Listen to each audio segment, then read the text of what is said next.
Bom dia. Calma, ainda vamos a meio da semana. Edição da Cor do Dinheiro, bem, eu espero que seja mesmo bom dia e que não chova assim tanto. Edição da Cor do Dinheiro do dia 12 de fevereiro do ano da graça 2020, sim. O meu nome é Camilo Lourenço e antes de começar o programa quero fazer um reminder, que é o Think Tank hoje vai ser, aliás, o Think Tank vai ser hoje, quarta-feira, e vai ser entre as 18 e as 18h30, Moamem, Joaquim Aguiar e Jorge Marrão. Portanto, esteja atento, vamos ter alguns temas muito interessantes para debater, nomeadamente esta questão da Procuradoria-Geral da República e dos desenvolvimentos dos últimos dias. Programa para hoje, muitíssimo extenso, eu suspeito que não vou chegar ao fim, porque há muita coisa para analisar e alguns destes temas precisam de alguma detenção no tempo. Então vamos lá isto. Mais demissões no Hospital de Faro. Não sei se têm acompanhado a novela de número de demissões que nós registramos nos hospitais portugueses nos últimos 5 anos. Sendo que em alguns hospitais isto é recorrente, nomeadamente, adivinhou, no Hospital de Faro. Tudo isto ocorre numa altura em que no Governo, posso afiançar-lhe isto, se está a fazer um esforço grande para montar uma narrativa à volta da melhoria dos serviços do Serviço Nacional de Saúde. Passa a redundância. Narrativa que já começou. Aliás, eu dou um conselho à Sra. Ministra da Saúde, à Marta Quase Temido, não é? E ao Sr. Primeiro-Ministro. Não vale a pena estarem a construir políticas de spin à volta disto, porque a comunidade que trabalha neste setor é tão vasta e há gente tão séria que percebe estas coisas rapidamente e depois nos avisa.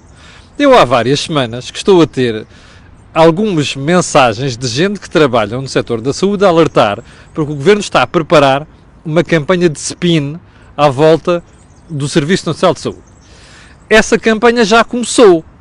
Eu estava-me a lembrar de umas imagens que vi na televisão de o Sr. Primeiro-Ministro e a Sra. Ministra de bata azul no Hospital de Santarém, ou não sei das quantas, que é um dos piores neste momento, a este nível. Bom, eu vou deixar a análise detalhada desse spin ou para amanhã ou para sexta-feira. Mas o que é que quero dizer aqui? Isto no Hospital de Faro é recorrente, já não é a primeira vez em que há demissões de diretores de serviço. Eu vou deixar as politiquices que às vezes existem a este nível, para dizer o seguinte: não se resume tudo seguramente a politiquice, ok? Não se resume tudo a eu não gosto daquele, não gosto da ministra de aba 4, não é nada disso. É condições objetivas para servir quem recorre aos hospitais. E daí as divergências, os problemas que se vêm registando e daí as demissões que se vão somando em catadupa. Aliás, pelo que eu sei, e vou adiantar aqui um pormenor, esta não vai ser a única demissão nas próximas semanas, ok? Mas fiquemos à espera. Tudo depende da forma como as administrações de certos hospitais responderem aos alertas que são a ser lançados por alguns clínicos. Segundo ponto. Eu tenho criticado aqui o Governo sistematicamente, mas tenho feito aqui os elogios com algumas críticas recorrentemente a uma ou duas pessoas do Governo, que eu acho que são vozes de bom senso. Eu tenho aqui elogiado a Ana Godinho, por exemplo. Eu acho que ela se meteu uma malhada com esta história do Governo vai dar mais incentivos para regressar de aba 4. Ana Godinho, já perceberam, saiu da zona de conforto que era o turismo e agora meteu-se num vespeiro. Mas quem gosta de política é isto e, portanto, ela gosta de política e aceitou ser Ministra do Trabalho. E, portanto, vai ter muitas chatices. Bom, eu vou deixar esta história dos novos apoios para o regresso de imigrantes. Aliás, vá lá ver a estatística para você ver o brutal sucesso que tem sido esta história do regresso de imigrantes, do programa de regressar. Fete lá a liaison. Vamos voltar a isso. Para dizer o seguinte, Pedro Cisa Vieira é, indiscutivelmente, uma dessas vozes de bom senso. Ontem, questionado pelos jornalistas sobre aquela história os 83 milhões de euros perdidos se não se fizer a linha circular do metro, percebe? Aquela histeria coletiva, desde o camarada João Matos Fernandes até o camarada Eduardo Cordeiro no Parlamento, precisas ver a dizer ontem uma coisa óbvia, que é bom, é óbvio que aquele dinheiro estava destinado àquilo. Se não puder ser utilizado naquilo, não vai ser utilizado noutra área do metro, mas obviamente vai ser utilizado nestas coisas. Chama-se isto bom senso. Eu não consigo perceber como é que Cisa Vieira convive com aquela gentinha no governo, percebe? Governo, sim, governo, porque tanto Duarte Cordeiro como Matos Fernandes são membros do governo. E, portanto, exagerar nesta matéria e a tal ponto que é preciso uma pessoa sensata dentro do governo ver pôr água na fervura, eu confesso que é de louvar. Mas também, quer dizer, isto já cheira mal, não é? Os exageros que este governo protagoniza, sem que seja sacada a responsabilidade por parte de alguns fofinhos, não é? Que alguns deles são jornalistas, outros comentadores, e ABA 4, e a forma estende-se a passadeira vermelha para contar a maior espécie de mentiras, percebe? Nesta história do metro, como na história do Serviço Nacional de Saúde, sem que sejam chamados à responsabilidade. Terceiro ponto. Você está seguramente recordado das múltiplas declarações que o Sr. Primeiro-Ministro e outros ministros, então o que já saiu, o Pedro Marques, então era uma coisa inacreditável, não é? Fizeram em matéria de investimento. Se você ouvir o Primeiro-Ministro, aquilo é só investimento para aqui, investimento para ali. Bom, então o público de hoje, eu vou buscar aqui, que é para você ver, diz aqui assim em baixo, bom trabalho do público, aqui em baixo. Em 4 anos, o Governo só cumpriu 11% do Ferrovia 2020. A sério? Numa legislatura com tanta massa para gastar, com o fim da austeridade, o Governo só fez 11% do Ferrovia 2020? Eu acho que era bom, sobretudo os fofinhos, esfregarem isto na cara do Primeiro-Ministro. Isto é aquilo em que o Governo tem sido useiro e vezeiro de há 5 anos esta parte. É dizer que vai fazer tudo e mais alguma coisa, mas depois não há fiscalização do que fez. Felizmente vão aparecendo umas pessoas que estão atentas e que vão chamando a atenção para estas coisas. Excelente trabalho do público, aliás. Há alturas em que a gente critica e há alturas em que nós temos que elogiar. E esta é claramente uma delas. E já agora, que é para você ver como é que se faz a informação em Portugal, o público diz que em 4 anos só se fez 11% de Ferrovia 2020, ok? Agora veja, sim, isto é uma crítica ao jornalismo. Agora veja a manchete do Diário Notícias cá em baixo.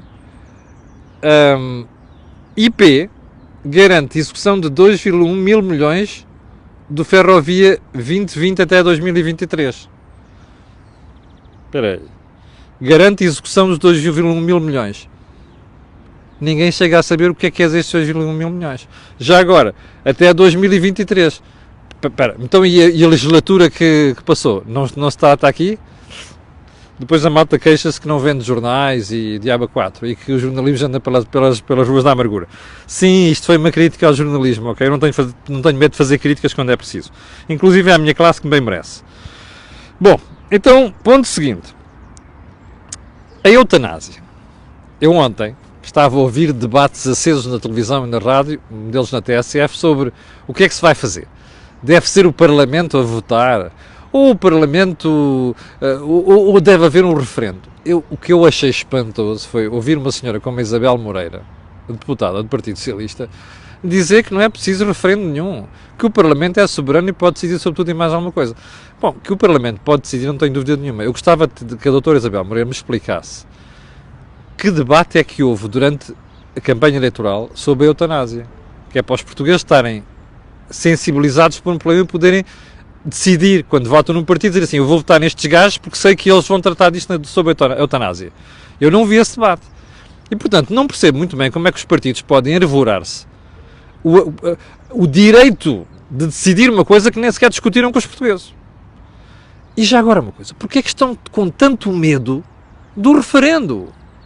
O referendo não está na Constituição da República Portuguesa. A esquerda não usa o referendo para tudo e mais alguma coisa. E a direita também, verdade seja dita. Não. Então porquê é que estão com medo do referendo na eutanásia? Eu até tenho um sentimento, pessoalmente, tenho um sentimento de alguma tolerância para algumas situações de eutanásia. Mas, quer dizer, isto não se decide assim, não é? Estas coisas têm que ser ponderadas, têm que ser discutidas amplamente numa sociedade antes de tomar uma decisão desta gravidade. Quem é que tem medo do referendo e porquê? Eu porquê sei. Quem é que tem medo? Vá lá ver.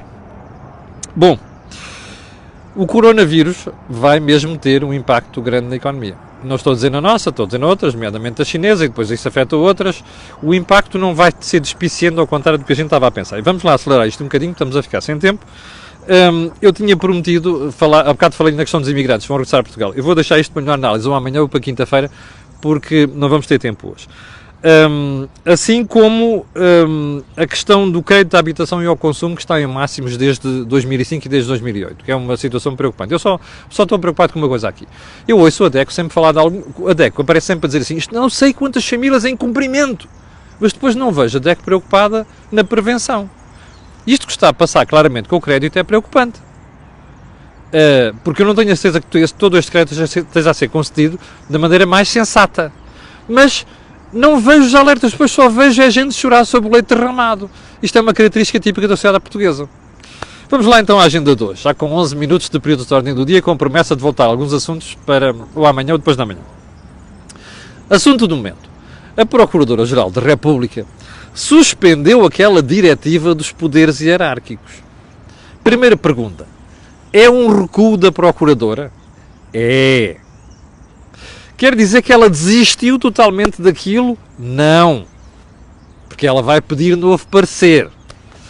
Isto é uma resposta à pressão que tem sido feita nos últimos dias, não apenas pelo sindicato dos magistrados do Ministério Público, mas de outros setores da sociedade portuguesa, inclusive dos comentadores. Aliás, você se recorda, já toquei aqui no tema na semana passada. Bom, o que é que eu gostava de dizer sobre isto? Eu acho que há muita distração e muita ignorância no mercado sobre o que é que isto quer dizer. Então vamos lá tentar explicar isto, de maneira que o assunto fique absolutamente clean, limpo. O que é que significa aquela diretiva? Significa que os superiores hierárquicos podem dar instruções aos subordinados. Isto é alguma coisa extraordinária? Não. E eu acho que aqui o sindicato até exagerou, como exagera muitas vezes. O sindicato quer ter todo o poder dos magistrados. Percebe-se isso. É uma característica da sociedade, é uma característica humana. O problema é que esse poder tem que ser escrutinado. E, portanto, a questão da hierarquia não me preocupa nada. Repare, alguém que está acima de um procurador que venha dizer assim: desculpe, você não vai fazer isto. Exemplo concreto. Nós queremos ouvir o Presidente da República e queremos ouvir o Primeiro-Ministro sobre o assunto de Tancos. E lá em cima disseram não. Isto é legítimo? É. Existe uma hierarquia. O que é que não pode acontecer? E é o problema base nisto tudo. É que quando essa ordem é dada, ela tem de ficar registada. E o parecer que a doutora Lucília Gago quis implementar não diz isso. Ou seja, não garante que nesse processo fica escrito o que é que disse quem está acima desse procurador. Ora, para mim, como cidadão, isso é absolutamente vital. Porquê? Porque a tentação da política se meter na justiça e a tentação de uma parte da justiça acomodar essa pressão política é grande. Todos nos lembramos de coisas muito feias ocorridas durante o consulado do Dr. Pinto Monteiro. Sim, com exemplos concretos em relação a políticos concretos, José Sócrates nomeadamente. E, portanto, eu não quero um processo em que alguém que está acima de um procurador vem dizer assim: não fazes isso, e não fica nada registado. Fica tudo de boca. Não pode ser. Se a doutora Lucília Gago quer levar isto para a frente, tem de explicar ali no seu parecer: olha, os superiores hierárquicos são livres de dar instruções, mas essas instruções ficam no processo, que é para nós sabermos transparentemente, porque vivemos em democracia, quem é que disse o quê e para depois calculizarmos isto. Que é para não ficarmos todos com aquela sensação que existe em Portugal e que é muito frequente de que a culpa morre solteira. Isto é a melhor forma de acautelar a interferência política na justiça. O sindicato ganhou a batalha, para já ganhou. Não sei se ganhou não sei se ganhou a guerra, vamos ver. Mas agora, eu acho que o sindicato devia fazer isto, que era defender, e devia, a questão da hierarquia, esquecer isso. Defender que no processo tem que ficar registado qual foi a ordem e quem foi o superior hierárquico que deu aquela ordem. Isso é que era, aí é que o sindicato fazia um grande serviço à sociedade, fazia um grande serviço à própria classe do Ministério Público. A doutora Lucília Gago diz ontem, não, porque o sindicato, entretanto, depois veio os exageros, não é? Então a senhora tem que se demitir e abacate. Bom, eu sinceramente acho que nem tanto ao mar, nem tanto à terra. Ela não esteve nada bem, não acho que isto seja razão para se pedir a demissão de uma procuradora. Agora, quer dizer, a doutora Lucília Gago escusava de vir dizer ontem que a situação e a posição da procuradora não está em causa neste processo, porque isto não foi uma coisa muito bonita. Ou seja, eu acho que não é razão para ela se demitir agora, mas ela que faça mais uma ou duas, e eu estarei aqui na primeira linha a dizer, minha senhora, entregue o seu pedido de demissão amanhã, porque a senhora não é digna de ser Procuradora-Geral da República, porque o que a senhora fez foi sancionar um parecer que diz que quem dá uma ordem a um magistrado não tem de ficar registado, percebe? Isto é que é importante a cautelar. Portanto, ela não se pode arvorar, não é? Nem se pode vir armar em santinha como fez ontem, desculpa a minha expressão, armar em santinha. Bem, quinto ponto desta conversa. Então eu estava a estranhar. Já tinha comentado aqui na semana passada que estranhava porque é que o Sr. Presidente da República não se tinha vindo pronunciar sobre o assunto. Mas você já percebeu que nós temos um Presidente da República que está muito preocupado em ser reeleito como um rei, com popularidade de um rei, não é?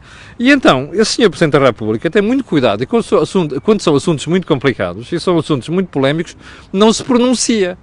Bom, e ele não se pronunciou até ontem, em que ontem vem dizer que a diretiva suscitava dúvidas. No kidding, bebê. A sério, Marcelo? Agora é segunda-feira. Já jogaram os clubes todos. Nós já sabemos a resposta de Totobola. Está a perceber? Ou seja, já saiu o número da sorte irã na lotaria. Eu agora não preciso que o Marcelo venha dizer o número, é 5, 6, não sei das quantas, porque esse número já saiu. Eu queria ter visto o Marcelo fazer de Luís de Matos, ou seja, antes do prémio ter saído, vir dizer assim, olha, isso é um atentado à transparência do direito. Isso é um atentado à transparência da justiça em Portugal. Isso é que eu gostava de ter visto o Marcelo a fazer. Mas o Marcelo, quase como sempre nestas coisas, pronunciou-se a posteriori. Ora, isto para mim, como eu dizia nas aulas aos meus alunos, lá na faculdade, é assim, vale zero. Percebeu? Bom, isto é Marcelo no seu melhor. Já não espanta ninguém, pois não? Ponto seguinte.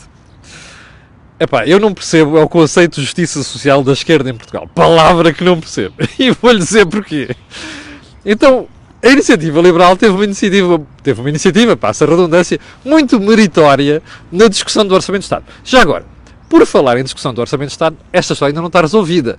Eu ainda hei de voltar a um tema muito interessante, chama-se Lei de Enquadramento Orçamental, ok? Que é a lei que explica como é que se faz um Orçamento de Estado. Anda entalada nos gabinetes do Centeno, nas gavetas do Centeno há 5 anos. E agora, de repente, de um momento para o outro, puseram o Rocha Fernandes, eu engano-me sempre, Rocha Andrade, perdão, o ex-Estado de Estado dos Impostos, a tratar do assunto. Eu hei de voltar a esse tema. Mas pronto, vamos a esta questão da Iniciativa Liberal. A Iniciativa Liberal propôs que a comida para bebés deixasse de ter um IVA de 23% e passasse para 6%.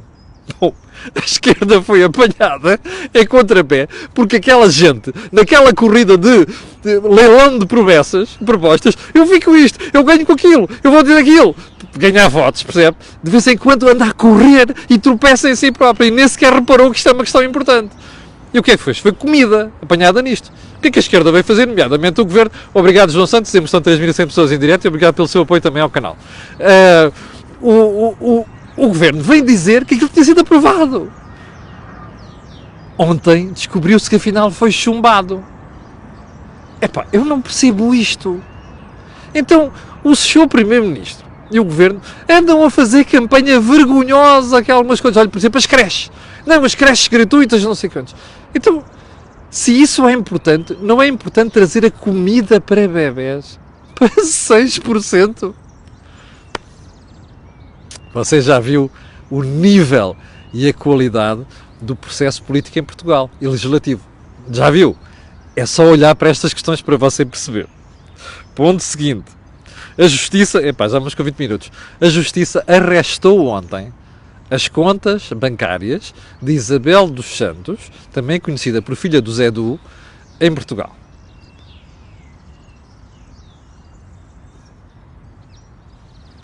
Estou a deixar passar tempo para explicar-lhe o seguinte. Há quanto tempo é que devia ter feito isto? Como você sabe, existe uma coisa chamada sigilo bancário. E nós não conseguimos saber quanto é que está naquelas contas neste momento. Mas olha, ontem à noite houve gente da banca que me segredou os valores. Eu nem vou dizer aqui porque seria vergonhoso e porque não sei se é verdade. Mas olha, se forem esses valores que eu estou a ouvir, é de rir até às lágrimas, percebe? Ou seja, alguém acordou tarde, número 1. Número 2. Então a Justiça só se lembrou disto agora? Eu gostava de os ter visto com estas ganas todas, com esta testosterona toda, perdão, desculpem a expressão, há 4 anos. Aí é que era, pá! Aí é que a gente via que é que tinha no sítio. Está a ver? Bom, vamos lá deixar a Ordem dos Engenheiros e a linha circular do metro para outro dia, se faz favor. Bom, chegamos ao final da conversa de hoje. Eu quero agradecer às 3.100 e tal pessoas que estão aí em direto o seu apoio e quero pedir a estas e aquelas que vão ver aquilo que peço sempre, que é colocarem um gosto e fazerem partilha nas redes sociais, porque aquilo que houve aqui não houve mais sítio, não houve mais sítio, desculpa, estava a ver o comentário, não houve mais sítio nenhum. Às 8h30 já sabe, eu, o Joaquim Aguiar e o Jorge Marrão vamos fazer-lhe a análise da semana. Obrigado, com licença, e até amanhã às 8h.